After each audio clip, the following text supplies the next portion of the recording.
everything around me. Green, get the money. Dollar bill, yo. What's up, guys? Got some more Crowfall action for you today.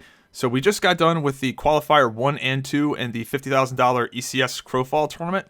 And I gotta say, they put this thing together a lot better than I was expecting. Now, that's not saying much because I was expecting a complete dumpster fire, not because of anything Ace has done, but just because the first event of any game, like, you know, the first tournament of, like, League of Legends was a disaster. You know, the whole Silver Stripes or whatever that theme song is, like, these things are hard. These live events are very hard to put together. And when it's your first one, it almost always goes badly. And I gotta say, they did pretty well. I mean, there was a few weird little hiccups with, like, audio being muted and stuff like that even happens in, like, Overwatch League. But overall, went pretty good. Day 2 was considerably better than Day 1. You could tell the guys were getting a little bit more comfortable with the casting and the spectating and switching the scenes and stuff like that. So I imagine that when we get to Day, 10, the 10th qualifier of the finals, the production is going to be considerably better. So I gotta say, they did pretty well, but especially today. It was very exciting to watch. I think the spectators did a very good job. The commentators did a very good job. Got some good, pretty cinematic looking footage too. Like, I don't know. I could tell watching it today. I'm like, they might really have something here. Now, I do think there's obviously room for improvement, but considering how quickly they threw this thing together, the product was pretty good. Like, I don't know. I'm pretty impressed. You just didn't have much preparation time.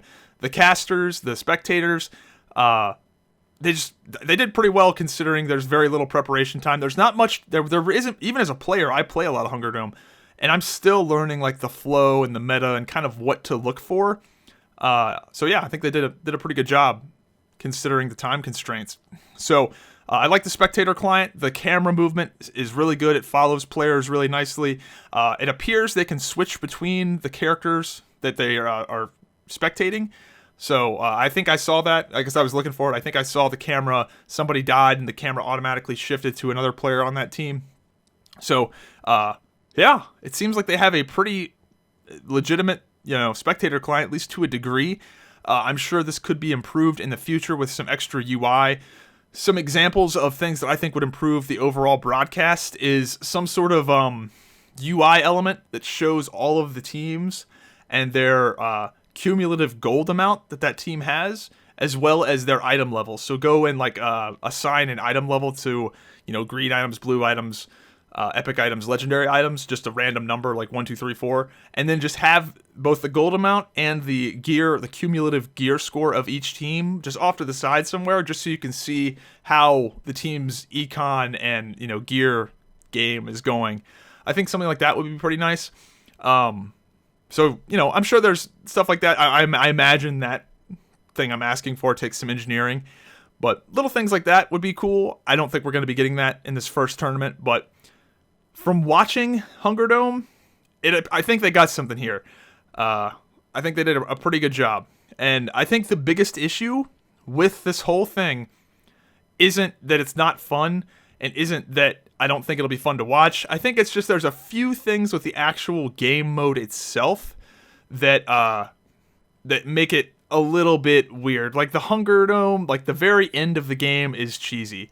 I'm sure they did not intend it to be like this, but right now, the biggest issue is that the game really incentivizes defensive playstyles. The biggest issue with the defensive playstyles being so good is that there's a lot of teams left at the very end of the game, and it leads to the final collapsing circle part of the game to be. It's very cheesy because you just have a bunch of teams, and then it's whoever lives longest in the hunger ends up winning, and that's not good from a spectator point of view, and it's also not good to play. It just sucks completely. Also, getting into fights in general typically is a waste of time, even if you win, because that time that you spend in that fight could have been better spent acquiring gear or getting respawn outposts or things like that. Even if you win the fight, not only is getting into fights generally a waste of time, it's also a big risk, because even if you're a good team, your biggest risk is getting third-partied. So you get sandwiched between two people, and then you just get eliminated like that. Also, if you're getting into fights, that means you're less likely to be able to be that predatory third party that comes in and cleans up a team that you know is going to give you issues in the future. Also, if you get into fights, you give up your hiding spot. You know, quite frankly, a lot of people that take the Hunger Dome stuff really seriously, they hide. Like, you can just get all your buddies and hang out in a corner and hide, and you've set up your comp to be a really good circle, final circle composition. You don't want to fight people in the open field, so you just kind of avoid people, and then you find your spot and hide and wait for the circle to come in, and then you run out and do your thing, right? So right now, defensive play styles are heavily incentivized, heavily. Now, what I would like to see is each unique team kill, like each time you kill a unique player, your team gets a 1 to 2% personal damage modifier, defensive personal damage modifier, a damage less taken, plus cap, right? You got to do 1 to 2% personal damage modifier plus cap, right? For those knights and blocking classes and whatnot, to the entire party. So you take 1 to 2% less damage every time your team kills somebody, party-wide. And also, I would like to see each unique kill grant 3% less hunger damage taken party-wide, specifically hunger damage.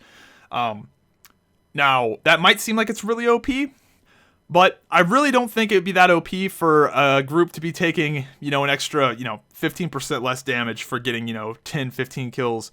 I would rather the game error on the side of, wow, the team that got the most kills won, than, wow, the team that has the most cheesy circle comp wins. I don't think that needs to be the only strategy, but I'm kind of okay with the team that's getting the most kills having an advantage. I think that should be rewarded. And I think that the conversation needs to be around kills. They need to be viewed as a resource. Like, I think that there needs to be a situation where you ask your buddies, hey, do you guys want to farm some gold, or should we look for some early kills? Like, that needs to be something that needs to be said, because right now that's not the case at all. It's very difficult to even if, like, right now it's very difficult to eliminate people in general because there's a lot of respawn potential, and I don't so much hate that. I don't so much hate that you can come back from behind and get those respawns. I'm kind of okay with that, but I think there needs to be a lot more incentive to be aggressive and get kills, and I don't know. I think that's probably the biggest issue right now, is that there's not a lot of incentive to go out there and be that aggressive team. Now, there were some teams that were aggressive for the sake of it. The UXA team in particular was, a real fan favorite in the Twitch chat, just because they didn't give a fuck. They just ran right in, killed people, and I think they got like 4th place. They were one of the better teams in my opinion, and I've faced them before plenty of times in just the pickup games. They're a badass team. They kill people. I don't think they particularly care about winning. At least I don't think so. I think they're just out there to have some fun and kill people. But it kind of sucks that, the teams that are aggressive like that, it really is just not an effective way to play. It's kind of dumb. So I'd like to see some sort of incentivization to getting kills. I don't think it needs to be much. 1 to 2% less damage taken, and 3% less hunger damage taken for each kill. I think that would be good, because then going into that final circle, if you've gotten 10 kills and you're taking 30% less hunger damage and it comes down to circle cheese, you're going to be glad that you were actually active at the start of the game. So that's my idea. Let me know what you guys think. Overall, I think Hunger Dome is a lot of fun. I think the guys did a great job with the first 2 qualifiers, especially considering everything about this is on really short notice. So yeah, I'm really excited to see how they improve it, and I imagine that it's only going to get better, because day 2 was way better than day 1. And I didn't think day 1 was too bad. So here's one of my favorite moments from the Qualifier 2 of the ECS tournament. Hope you guys enjoyed the video, and I will see you next time. Yeah, if they are still only 4, I'm kind of impressed that they've stayed alive this long. That's some good team coordination to fight from a disadvantage like that. It looks like they're getting a little low there. One of them almost got knocked off there. Now they're getting hit in the back. Now they're getting hit in the back by those cleric hammers. This is crazy. Funnily enough, I don't think I would be doing that if I was them. I think I'd be trying to maybe help them out a little bit, since they know they probably have more of a disadvantage. Blackblood's health is getting really low, man. Those healers, Blackblood goes down, and Strongwizard gets pushed off the cliff drop. and takes. Right into another team. Oh Right no, into that the was other so team. unfortunate. That is not at all what they wanted to happen there.